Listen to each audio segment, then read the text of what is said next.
Okay, move out.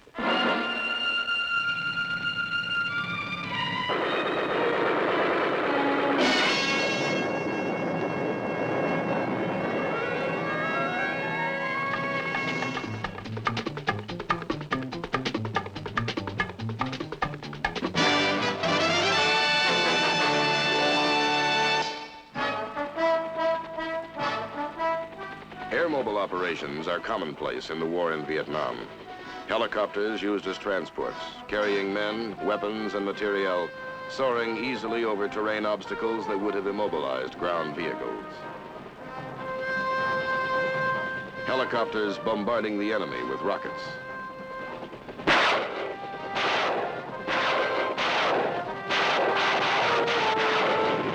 Spraying him with high-volume automatic weapons fire.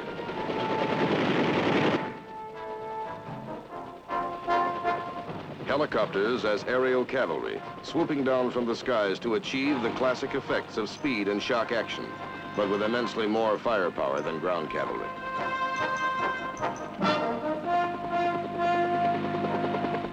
Only a few short years ago, air mobile operations was just an experimental doctrine, a concept never tested under actual battle conditions. It was only fitting and proper that air mobile operations should have been first tried in combat by the 1st Cavalry Division of World War II and Korea fame. Riding helicopters instead of horses or mechanized vehicles, it was renamed the 1st Cavalry Division Air Mobile.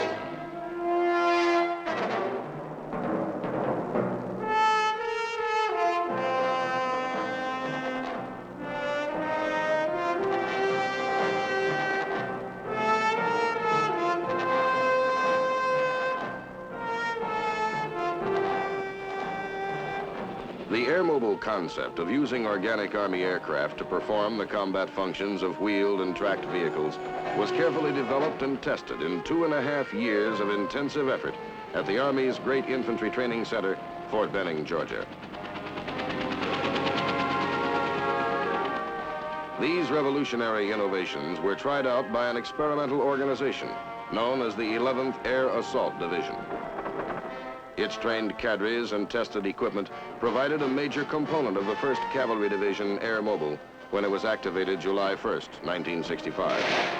Shortly afterward, it received orders to move from Fort Benning to South Vietnam. Its mission, to set up an air mobile base in the central highlands of Vietnam.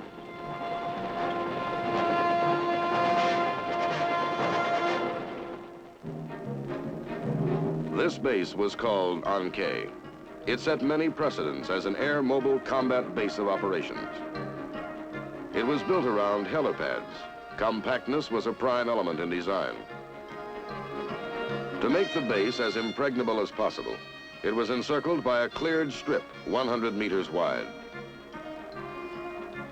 Howitzer batteries were dug in, ready to deliver pre-planned artillery fire on potential enemy mortar sites. Outposts of riflemen and machine gunners dotted the perimeter of the base, on watch day and night, while combat patrols scoured the area on foot. Within the base, military police manned additional checkpoints and barriers. Another security force was posted on top of a mountain overlooking the base.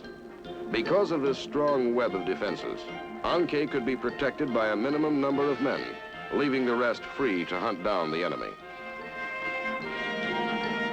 So highly trained and motivated was the division that the An Khe base, serving every type of fixed-wing and rotary aircraft, was completed in record time. The Army's 1st Air Mobile Division was ready to prove itself in battle only 2 months after being sent to Vietnam.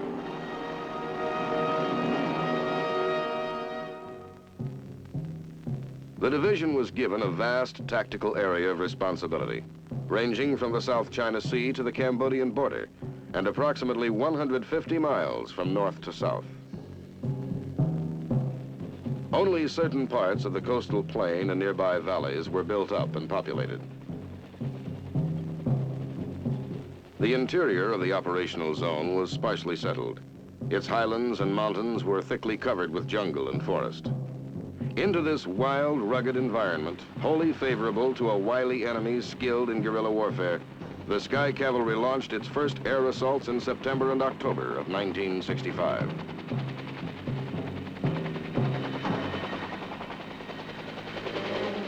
Though limited in scope, these engagements with the enemy proved that the helicopter had brought remarkable new advantages to the strategy and tactics of ground warfare. Greater mobility for infantry forces and supporting artillery. Additional firepower. Quick-firing howitzers on the ground were supplemented by aerial rocket artillery.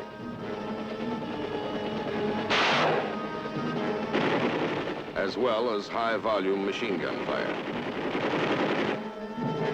Reconnaissance by fire gained in effectiveness when door gunners swept suspected areas of concealment with machine gun bursts. The enemy was provoked into shooting back, thus revealing his presence and location.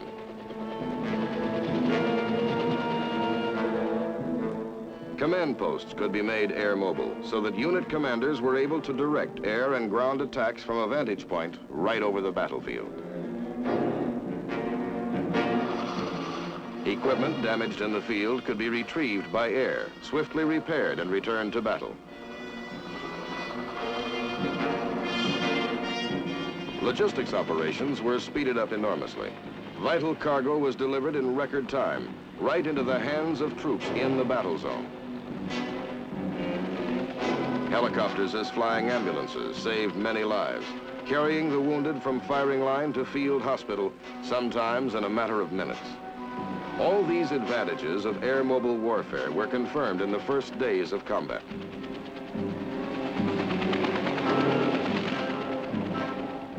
This early baptism by fire gave the division invaluable experience for its first major engagement, the Pleiku campaign. This was to have historic significance. For many years, North Vietnamese and Viet Cong forces had been operating with impunity in the area of Pleiku province.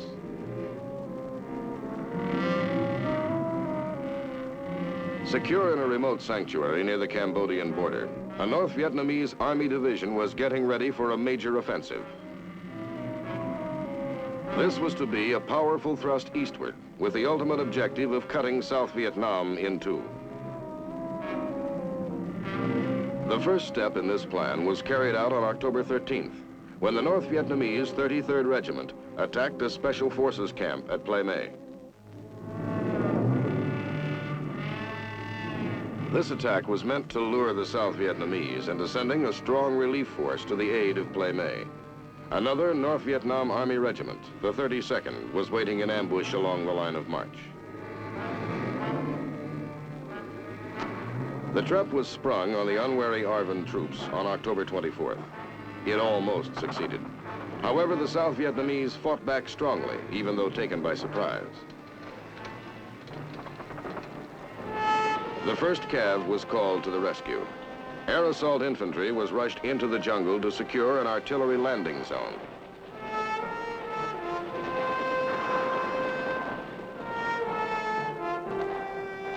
They were sent from the division's advanced command post at Pleiku to an area close to the ambush site north of Ple Mai. Known as LZ Field Goal, this area was immediately occupied by artillery flown in from Pleiku.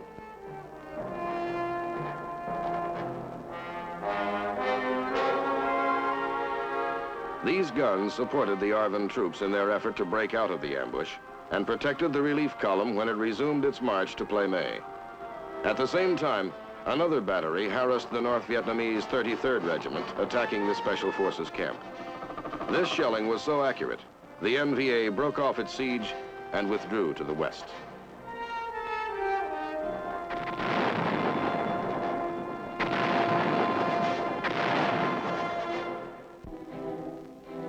As a result, the Air Cav's limited role was changed. By order of General Westmoreland, it was sent on an all-out offensive to find and engage the enemy, thus blocking further attack plans.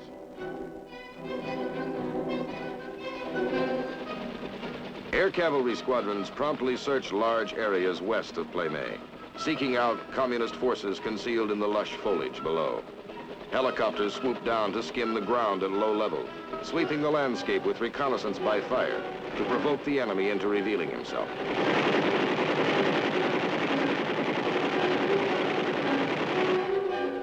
Next, infantry battalions were air assaulted deep into North Vietnamese strongholds.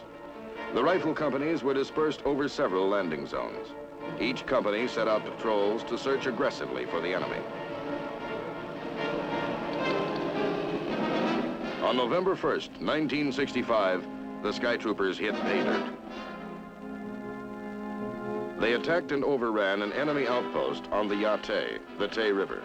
A full-size battle erupted when the North Vietnamese Army threw in a battalion of men against 3 air cav platoons.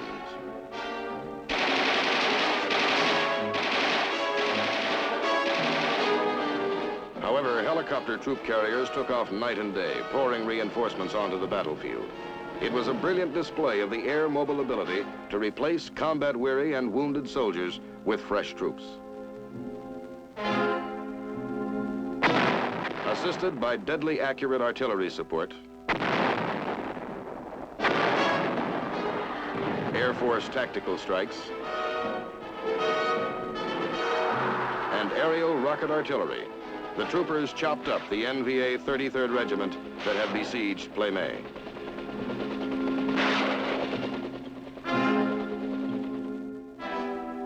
The enemy was forced to withdraw to its base camp at Anta Village in the Ya Drang Valley. The North Vietnamese were stopped cold for the moment. The 1st Cav continued to push westward in its relentless search for the enemy, licking its wounds in its hideouts in the Ya Drang Valley.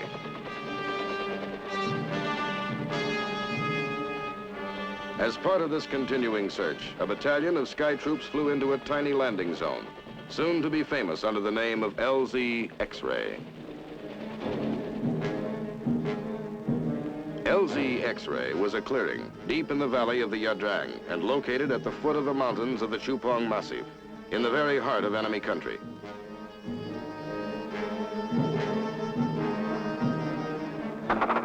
The NVA, reinforced by units of the newly infiltrated 66th Regiment, made an all-out effort to destroy the Air Cav Battalion. Their idea, evidently, was to make X-Ray the scene of a miniature Dien Bien Phu.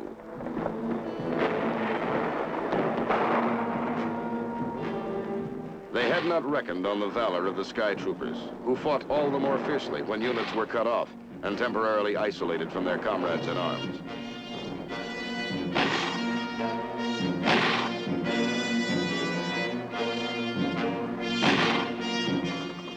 Nor did the enemy understand how the seemingly unprotected infantrymen could call in the support of air mobile artillery with such unbelievable speed. Shelled incessantly, blasted by aerial rockets, seared with fiery strikes by U.S. Air Force fighter bombers, the NVA was drenched in a rain of fires that decimated his attacking forces. The Sky Troopers had to pay a price, but they had turned the communist plan into a disastrous nightmare.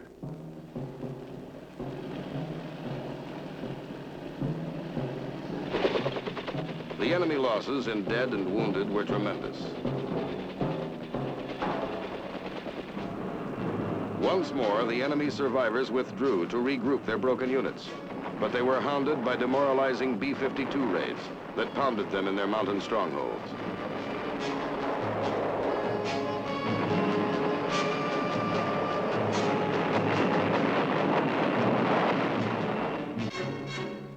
The X-ray victors were ordered to get out of the way of the B-52 bombings by marching overland to 2 landing zones.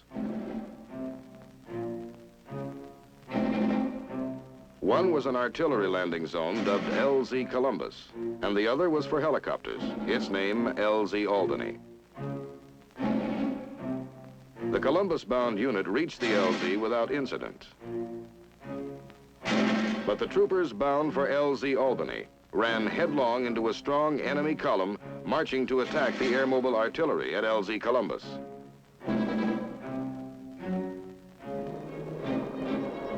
A fierce firefight resulted. It was, in the end, another disaster for the enemy. By November 24th, the NVA was recoiling in defeat, abandoning its camps in the Yadrang and the Chupong Mountains. They retreated, taking their wounded with them.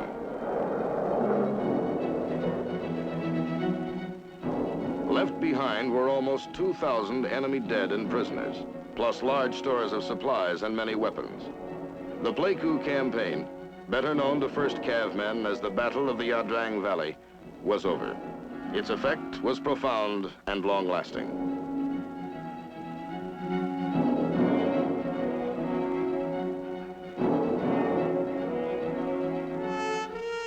The American victory proved that the best of the enemy forces, North Vietnam Army regulars, could be stopped cold and destroyed in their own sanctuaries. No longer could the communists hope to win the war on the battlefield.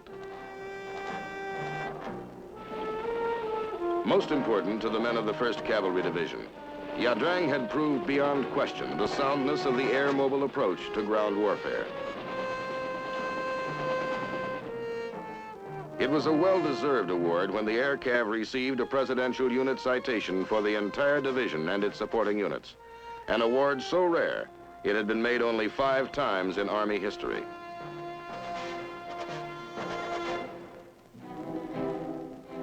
The division's main thrust in 1966 turned toward the central coastal region of South Vietnam, particularly in the area of Bang Son, a town which gave the campaign its name.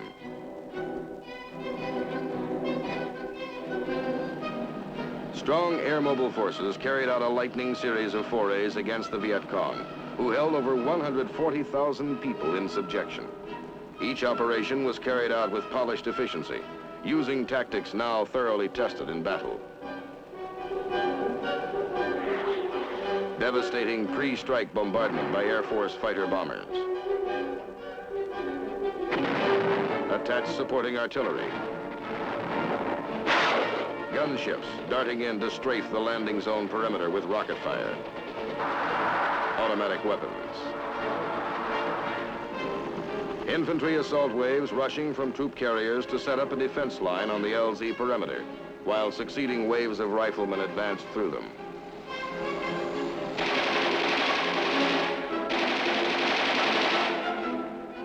Beginning with an airlift into the An Lao Valley, the troopers pushed through all kinds of terrain in their pursuit of the enemy.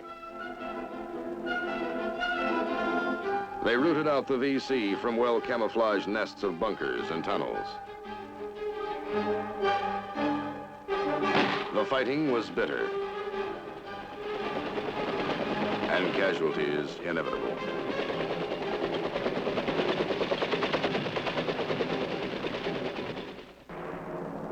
By the spring of 1966, scores of villages had been flushed to the enemy, and hundreds of suspects identified for questioning. The immediate threat to Bang Son and other coastal cities was ended.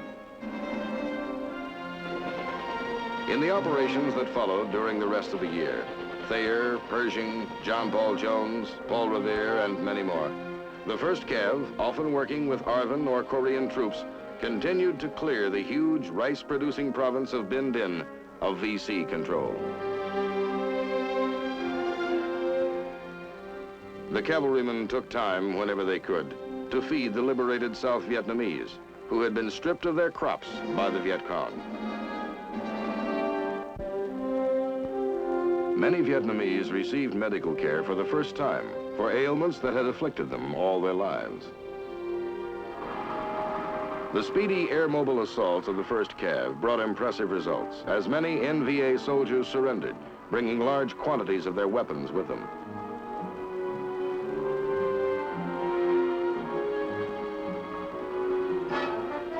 With every operation, the 1st Cav continued to improve its air-mobile techniques.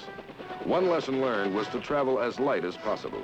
Troopers carried only weapons, ammo, and 2 canteens of water, depending on helicopters for further supply.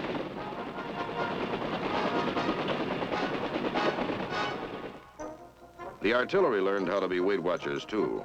The M102 version of the 105mm howitzer was 1,200 pounds lighter than the earlier model.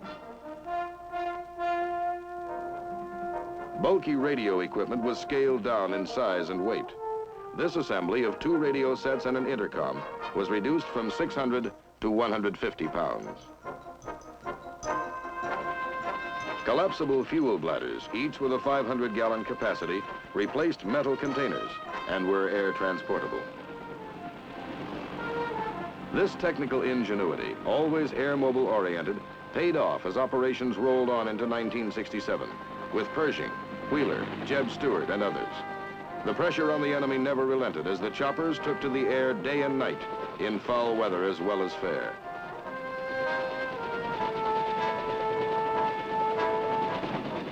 Nowhere in this wild, trackless country was the Viet Cong safe from air mobile probes. They were pursued deep into the jungle, sought out high on mountaintops. They were challenged in their most distant hideouts. It made no difference that the first Cav men who had come to Vietnam in 1965, the original first team, had all been rotated home. It was a completely fresh division now, but it was still very much the first team.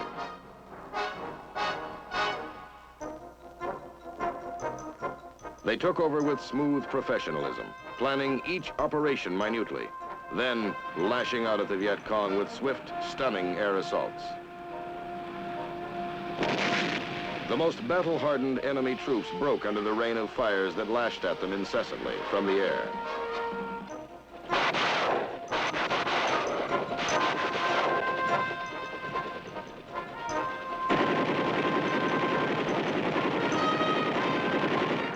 And from the ground as giant 8-inch howitzers reinforced the air mobile batteries. Throughout 1967, the 1st Cav troopers constantly took the initiative, showing that they too could use the cunning arts of guerrilla warfare, stalking the enemy across rice paddies, swamps, through jungle and forest, frequently stopping to slug it out in one firefight after another, virtually toe-to-toe, breaking his will to resist, destroying him when he took refuge in tunnel or bunker.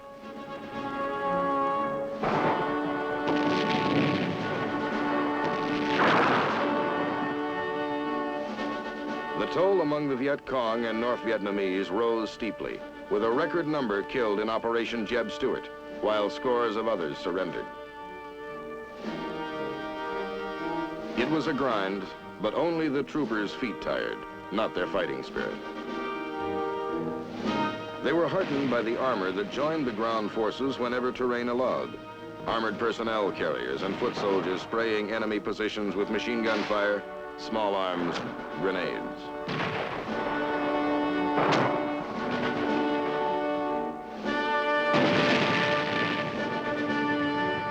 These spoiling actions kept the enemy off balance, forcing him repeatedly to abort attack plans.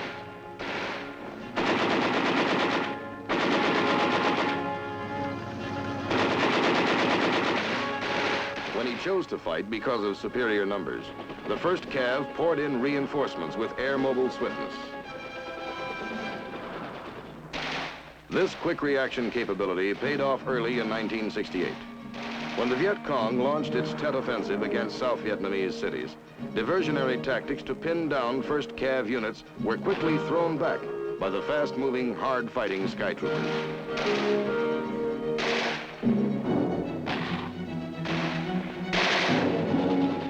Not long afterward, the Air Cav men played a major role in the relief of Khe Sanh, where a Marine regiment and South Vietnamese troops were encircled by North Vietnam Army units.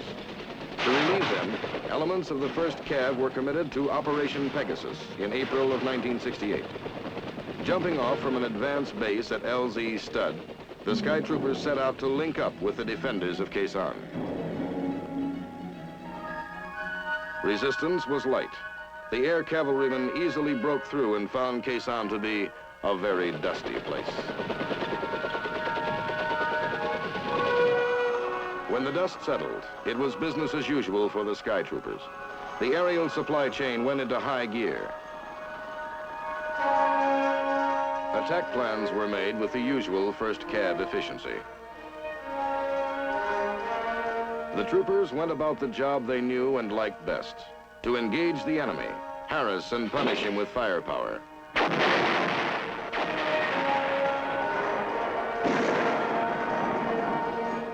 then fearlessly closed with him, storming the bunkers and strong points with which he had surrounded the Marine base.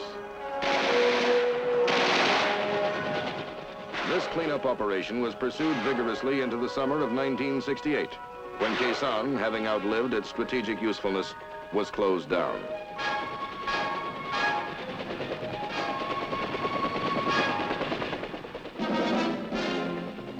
The northwest corner of South Vietnam, where Quezon is located, has a long, irregular border in common with Laos. It is ideal country for infiltration. The North Vietnamese were quick to move troops and supplies into the remote A Shau Valley via the Ho Chi Minh Trail. High in the mountains, the valley is covered with a triple canopy jungle, 100 feet tall, and shrouded in fog and mist 10 months of the year.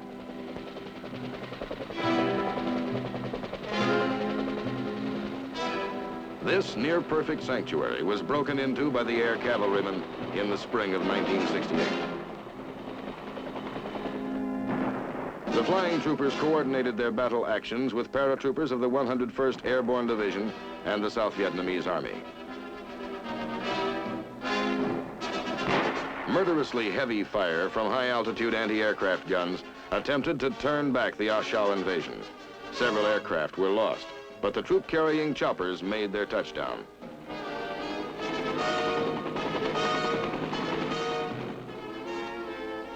The cavalrymen found an extensive road net, but few signs of the enemy in person.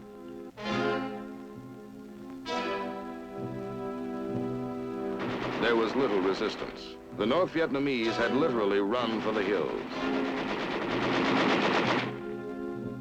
The cavalrymen consoled themselves with the knowledge that they had captured, virtually intact, one of the greatest storehouses of weapons and war materiel ever assembled by the communists in South Vietnam.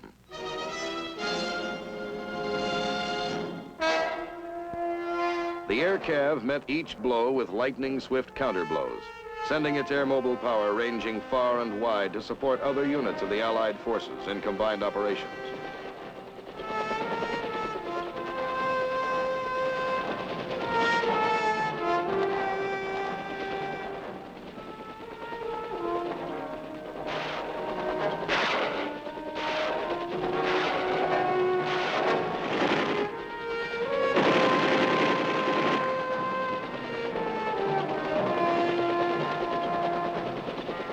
Supremely confident in its brilliant battle record and the success of its air-mobile doctrine, now accepted throughout the United States Army, the 1st Cav continues to serve far from home as long as needed.